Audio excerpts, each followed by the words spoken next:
Hello again, it's 7:23 and we're back in the vicinity of where we were last time, but this time we're a couple of hundred metres to the northwest. I'll keep this short. I believe we're going to capture the same subjects again. I believe these particular subjects know about the trail cameras, and when the trail cameras are on top of the trap, then this trap is to be avoided. But as we've seen in the past, unknown subjects will approach the trap from behind to avoid a lone trail camera. I'm shaking, I don't know why. You can see our lone trail camera there on top of the trap. It's active right now. It's a diversion. It's running 24/7. It's deceptive. It's misleading. It's meant to stop our unknown subjects from approaching in that direction and to coming behind the trap. Meanwhile, the actual video cameras inside the trap will be active between 12:30 a.m. and 4:30 a.m. only, and that's to avoid unwanted activations. It sort of gives the game away. I reinstalled the time-lapse cameras, so at the very least we're going to see what's happening here during the daytime. Hello again, I hope you're well. So in the last video we had 4 subjects come in between 1 a.m. and 5 a.m.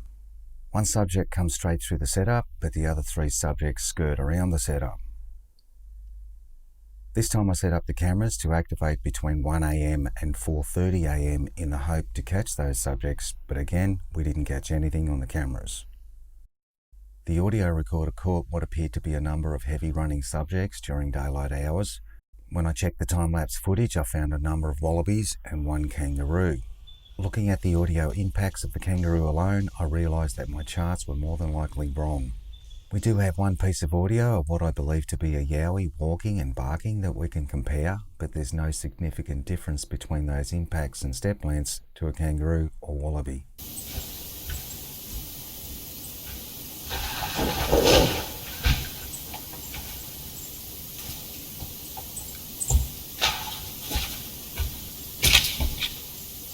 To cut a long story short, the impact charts and step length charts have failed, and it wasn't from a lack of trying. Despite my best efforts over the last few years to capture wallabies and kangaroos in full flight and not catching one, on this outing we collected multiple wallabies and 1 kangaroo in full flight, which revealed much heavier impacts than I'd previously measured. The latest step length from the kangaroo was added to the step length chart and also shows that virtually any step length could be caused by wallabies and kangaroos. I could try and fix the problem, but it may take years and will probably still fail.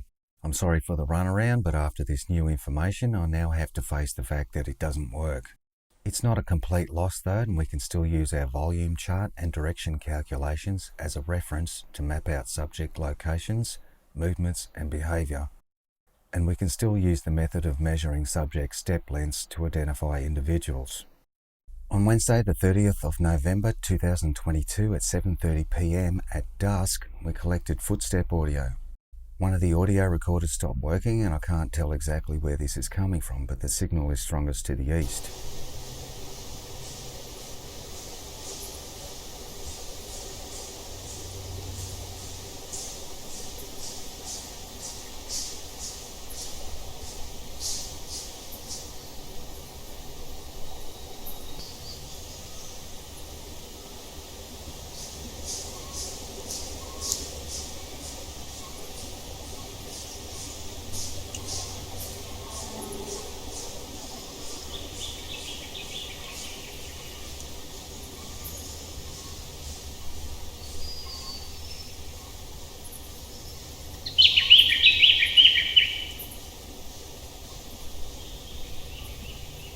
If this subject is bipedal, then from the step length calculations, this subject should be 5 foot 11 inches tall, which matches one of our subjects from video 52 and video 55, which is also 5 foot 11 inches tall. 7 minutes later, there's moaning type vocalizations and erratic calls from a currawong. The vocalizations are coming from the east as well and are the same vocalizations as our 5 foot 11 subject from video 52.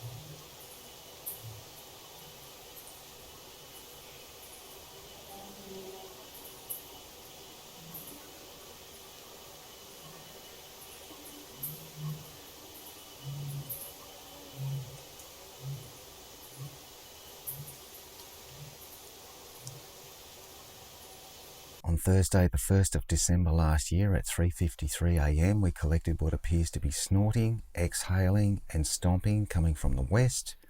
I've never heard it before, and it may be a deer.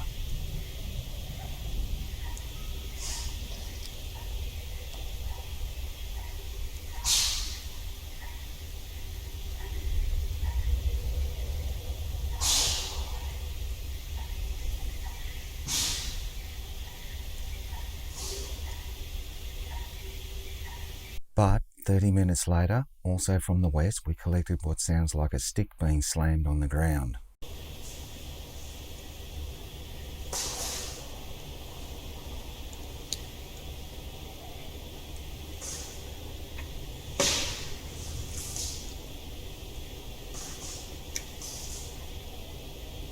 I'm not going to beat myself up, and I've tried my best over the last 10 years or so to find evidence to suggest the existence of yowies in the Australian forest.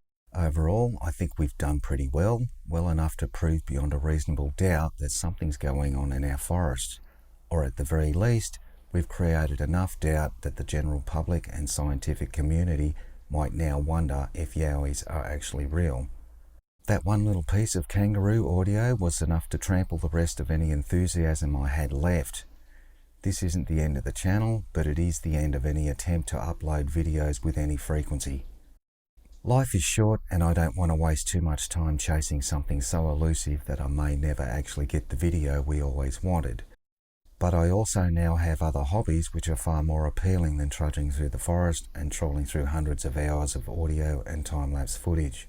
Having said that, my best idea for catching a yowie on video is to confront them in a live situation, but my guess is that it could be quite dangerous. I do have our telescopic CCTV set up, ready to go, which uses distance as an advantage. It has produced a result in the past, and I do intend to deploy it at some stage. I appreciate you, my subscribers, coming along with me on the journey of discovery. We will catch up again, but until then, stay safe.